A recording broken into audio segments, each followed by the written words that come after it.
Deputy Connolly. Mr. O'Brien, I have to say, we're not in the court of law, and your very careful answering doesn't give reassurance. We're here because of the case of Grace, which was appalling on every aspect. Absolute neglect. We're here because whistleblowers, 2 women, were very courageous and have persisted at great cost to themselves. So let's get real here in relation to why we're here. We're specifically back here today to look at 3 aspects: procurement, the employees who were promoted, and the Deloitte report. Specifically 3 aspects. But the reason we're here for the staffing level is because, at the very least, it was unclear, Mr. O'Brien, which staff were promoted, which staff were involved in the decision-making process, and so on. And you finally confirmed for us today, out of the staff. Now, if you could listen, I'd appreciate it, because we've short time here, and you've had lots of time to consult beforehand. So you've now clarified H3, H7, H12, and you've H4 and H6. 3 of those were promoted. Isn't that correct?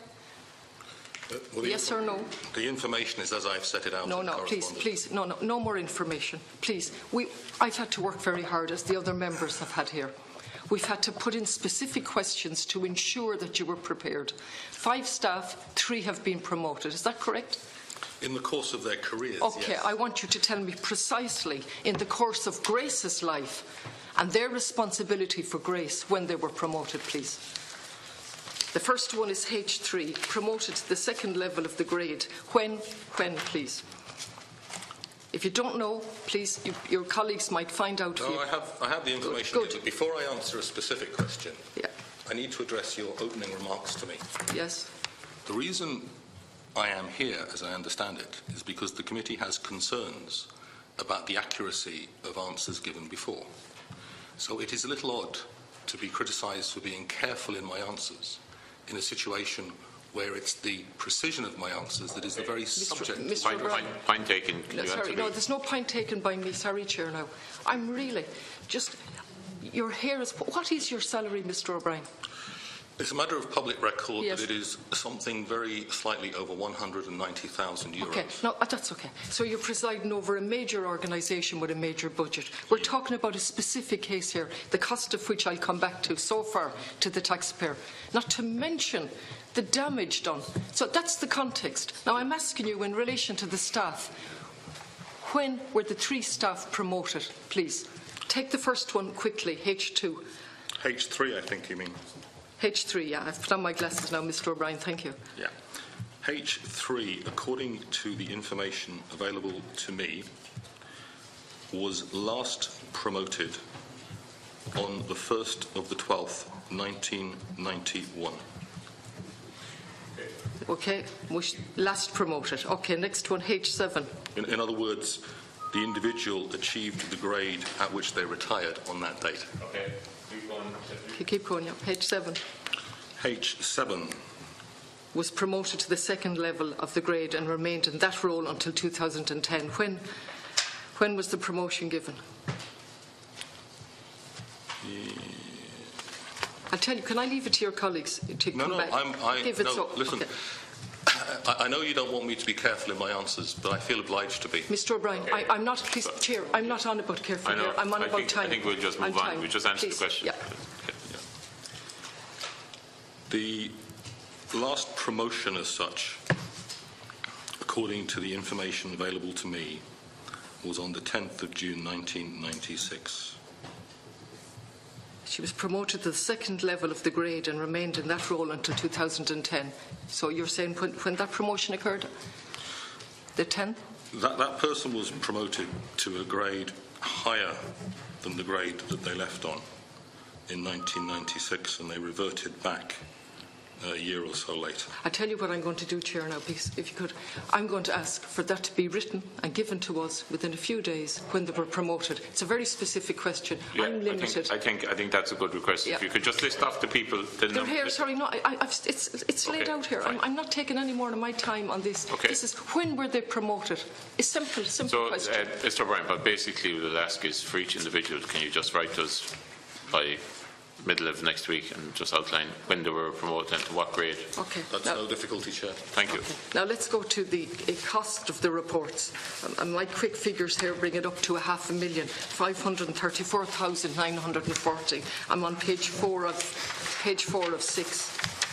It starts with the Divine report and it moves on. So we have a cost here of 534. I could be out on my figures. I've done a quick assessment here. Resilience, Divine and so on, 534,940, and that doesn't take into account Dignam, which wasn't procured by the Health Executive, was it, or was it? It was by the Department of Health. Yeah, so that was a separate cost. Yes. Do you happen to have that cost? No? I wouldn't know. No. So just on these reports, we're up at $500,000. Isn't that right? That's correct. Yeah. Okay. And there was a question about the procurement of those reports, isn't that right? That's correct. Okay. Has that been rectified, and if so, how has it been rectified, the procurement details? But obviously it's not possible to retrospectively change a procurement. Absolutely, but for the future, to prevent it happening in the future, yeah. Mr. O'Brien. What Mr. Dignam in his report identified was that while the procurements were in accordance with European directives, the HSE's own internal financial regulations were silent, to use this phrase, on the procedure to be followed where it wasn't going through what's called full procurement. There are exemptions provided in EU directions, but they weren't reflected or replicated in the HSE's internal financial regulations. Mr. O'Brien, you've set that out here in writing. I've read it. My question is, what has been rectified by the Health Executive? Okay, two things. Good. And again, these are both set out in the letter. Just clarify them, please. The first is that the internal financial regulations have been amended to reference the provisions of the European directives as transposed into Irish law, so that availing of any exemptions provided for in law is understood and comprehended by the financial regulations. The second issue is the establishment of a framework agreement. In other words, there is an issue about where an urgent requirement arises. In that situation, they went for what's often referred to as a mini competition, de novo. In future, that will not be necessary because there's a framework agreement in place since 2015 where a total of 18 service providers are placed on a framework, and commissioners of reviews within the HSE can draw down from that framework when required using what's known as the negotiated procurement procedures. So had that been done originally, had those things been in place originally, then it is my opinion that Mr. Dignam would not have found fault with the procedures followed. He did find fault? Yes, Good. that's what I'm saying. Had Okay. these procedures been followed, then that fault wouldn't have been He did find fault. It cost the taxpayer money for him to find that fault. So let me move on to my final part in relation to the settlement for Grace and the Deloitte report. You were before us on the last occasion. You specifically told me in response to a question that the report was imminent. It was going to be published. Okay. Why has it not been published? It hasn't been published because it hasn't been completed and I haven't received it. So if we had Deloitte before us today, they would tell us that they haven't completed their report? They would. Okay. And they tell us they haven't completed their report because they're talking to the stakeholders or the people directly affected by the report? As I understand it, well, as I've been informed, in fact, they have received feedback from the persons involved in the report and they're now processing that feedback in order to finalise their report. Just 1 second now. That's slightly different than what you said a second ago. No, it's the same thing. Same thing. So they're no longer getting feedback. They've got the feedback from the service provider? Yes. So there's one service provider. They've got the feedback from that service provider. Yes. Who else did they need to get feedback from? From the persons who are the other part of the financial transactions. Who were they? They would be the various staff members in CHO Area 5. In the Health Executive? They would be employees of the Health Service Executive. So just please now. So the Health Executive is one stakeholder, the provider is the other stakeholder?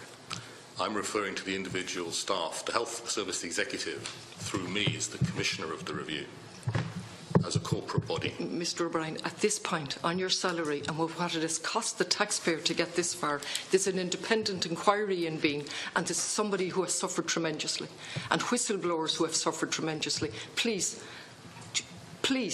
Let's put on a human face on this and try and answer. I'm sorry. I've answered the questions to Deputy Callanan in exactly the same way. No, you didn't. Callanan, sorry.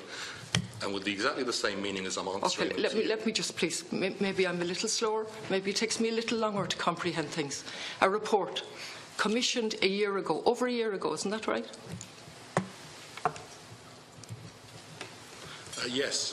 When was it commissioned? Mr. Purcell, you seem to have the details. Mr. Purcell's not a witness. Okay, great. Mr. O'Brien, will you tell us what Mr. Purcell has said? It is more than a year since I gave the instructions. When precisely did you give the instructions for the Deloitte report?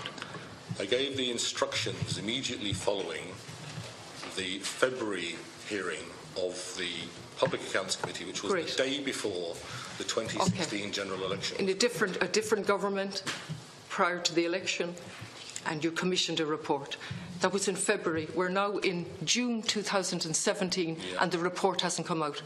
That is correct. Okay. And you're saying that's because Deloitte has taken that long to consult with the staff in the health executive plus the provider? I'm saying at this point in time that what stands between me receiving the report and not receiving the report is their taking into account the responses they've received to the draft report.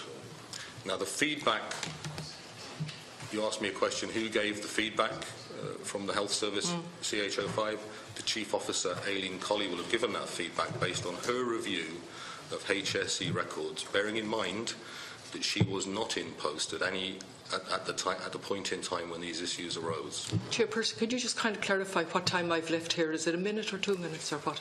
You can go on for a minute. Okay. Mr. O'Brien, have any of the gentlemen beside you looked at the draft report? You looked at the draft report? Yes. Mr. Purcell has, have you? Briefly.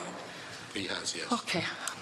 Have any of the gentlemen beside you told you what's in the draft report? No. No. And the two gentlemen are not allowed to speak here today? They're not witnesses, no. They're not witnesses, okay. They've read the report. But they can talk to Mr. O'Brien briefly. Okay, maybe you would like some time to discuss with the two gentlemen. No, as Commissioner, I do not wish to be party to a draft report. When Deloitte sign the report, certify it as their report, then it comes to me. From the two gentlemen beside you, can you elicit, have they a difficulty with the draft report? Have they gone back to Deloitte and said, sorry, we're not happy with some aspects of this? Could you establish from the two gentlemen beside you? Well, I know that the role that they have on my behalf was trying to chase Deloitte to conclusion. Chase is the wrong word, but seeking to establish the potentiality for me to have the report before today's proceedings. Okay. That's their primary role. Okay, now, just so we're not back here correcting things, you're now telling this Public Accounts Committee that the two gentlemen beside you, their role is chasing Deloitte to get this report, not to change it, Please, now let me be careful. Yeah. You're after saying that their role is to chase Deloitte.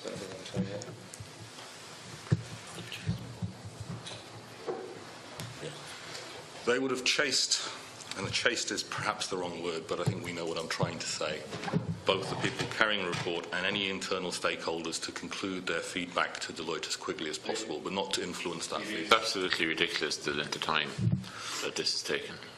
And in fact, as an action of this committee, with the agreement of the members, I suggest that we actually write to Deloitte, ask them when will this be concluded, as an action of this committee. I think we'll note that. When they transmitted or tell the reference to it when they were given this? Yes. Well, have they breached that? 16 months. 16 months is insane. Could I ask just one question? Sorry, Mr. Connolly, just Deputy Connolly needs to finish and then we'll move on. Okay. It's actually just related. Yeah, clarification. Go on. Sorry, Mr. O'Brien was going to say something. Yes, if I may. As I understand it, the first draft of the report for comment and review was provided to all those that it was provided to on the 19th of May this year. The authors, that is Deloitte, made some changes. I beg your pardon, I just missed that. Sorry, yeah. The 19th of May of this year was when Deloitte provided a first draft of the report to all those to whom they provided it. So just let's be careful now. So to all is the service provider plus staff within the health executive? Within the CH05, yes. The health executive? Yes. Yeah, okay. Okay. All staff of all parts of the health service are within the health service Yeah, executive. okay, continue. Yeah. On the 1st of June, certainly the HSE was notified of further changes to the report, presumably arising from feedback to the first draft. On the 9th of June... What does that mean? Changes by whom, sorry? By the authors. On what basis? The reason they seek feedback is so that they... No, please. What I'm trying to establish here, did the health board, the staff ask for changes from the health board? Did Mr Purcell or Mr Mitchell ask for changes? No, I need to be clear about these gentlemen's role. Just for clarity, the first version was 15th of May. 19th. So are you telling me that an organisation like Deloitte took 15 months to produce the first... 19th of May this year, is it? Or last year? Well, they would have had to have been procured. No, from their start date. Well, I'd need to clarify. I might come back. Earlier on, I gave a date about when I initiated the process of the review. Yeah. That would have initiated. Okay, you might clarify just then. So yeah. when Deloitte started to work, Exactly. as opposed to being... That's a quick question, if I can. That's very, very relevant quick. to this. Can I just answer this first? You can, of course, yeah. Because I just want to be fair to Deloitte. Yeah, so do I. I want to know the It was dates. in not this room, but the other room where the committee. Yeah. Maybe it was this room, where, in the course of the meeting, I said that I would organise an objective review. I would have given instructions for that to happen. That would have had to have been procured. Then there'd have been a mobilisation period. So I don't want to give the impression that Deloitte started that day, because they couldn't have. So I'll come back to the committee with the sequence of the actual dates, to be fair to Deloitte. The first draft was provided on the 19th of May. This year. Everything I say from now on is this year. Okay? Very good. On the 1st of June, changes to that report were notified to the relevant persons in the HSE. Now, the reason they issue drafts is so that they can take account of feedback, and it's usual that there would be a number of iterations of a report before a finalised report. Okay? Formal comments were provided back by the persons in the HSE to whom it was provided on the 9th of June. And yesterday, in response to an inquiry from my office, Deloitte confirmed that the report has not been finalised at this time, as the section relating to the financing of the service provider by the HSE has not been finalised. And just to clarify, there are two parts to the review. One relates specifically to funding in relation to the person we call Grace, and the second part relates to the wider financial relationship. Got to move on. I have to say, Chair, not you, but Mr O'Brien, I really find it unhelpful. I'm really doing my best to get specific answers from the head of the... Can you give me a specific question that I haven't answered? Yes, I'll answer it. yes. Again, I'm going to ask you specific questions. Has the health executive, through any of its members, asked for changes to the Deloitte report, please? It's a yes or no. See, your question doesn't allow itself to be answered yes or no. It does actually. It doesn't. The Health Service Executive is a body corporate established by law in 2005. Have any of the people in the Health Executive who are employed by the Health Executive in whatever section you're referring to asked for the draft report to be changed? Possibly. I wouldn't know. Good. Possibly. Would the gentleman either side of you know that? Well, let me clarify. We'll come to your answer, but I need to clarify so we're all clear. Mr Mitchell's role is A&D Parliamentary Affairs. His role in relation to this report has been on my behalf to ascertain whether it was available for this committee. He manages all the Did you hear my question? Yes, I did. Can either of the gentlemen on either side of you ask for changes? Are they aware that anyone below them or in other part of the health executive in whatever capacity has asked for changes to the draft report? It's actually helpful in this regard as well, because I can understand what the Director General is saying. What you're telling this committee is that you commissioned this report, okay? And that what you're also telling this committee is that the role of Mr Purcell and Mr Mitchell on your behalf in recent times was to try and expedite the publication of the report. Its conclusion. To its conclusion. And we've asked you, did at your level, a corporate level, did the organisation seek to influence the draft report? And you said no. But the question is actually, did at your level, corporate level, did the HSE seek to at all question whether Deloitte had extended its terms of reference? Whether they'd gone beyond their terms of reference. Exactly. Is that what you mean? Exactly. Is that what I mean? Certainly not at corporate level, no. Not at corporate level. Okay. Fair enough. Deputy Murphy is waiting. Absolutely, but I still haven't got an answer to the question. I've asked a very specific question. Did anyone in the health executive who's been consulted on whatever level in relation to Deloitte, that cost is at €10,000, did they ask for changes to the draft report? And I asked that bearing in mind that this report arose from the whistleblowers who pointed out that there was a decrease in funding. If you don't know, say that. Well, I don't know specifically, but I think it's reasonable to conclude. Most people, when presented with a draft report, will provide some feedback.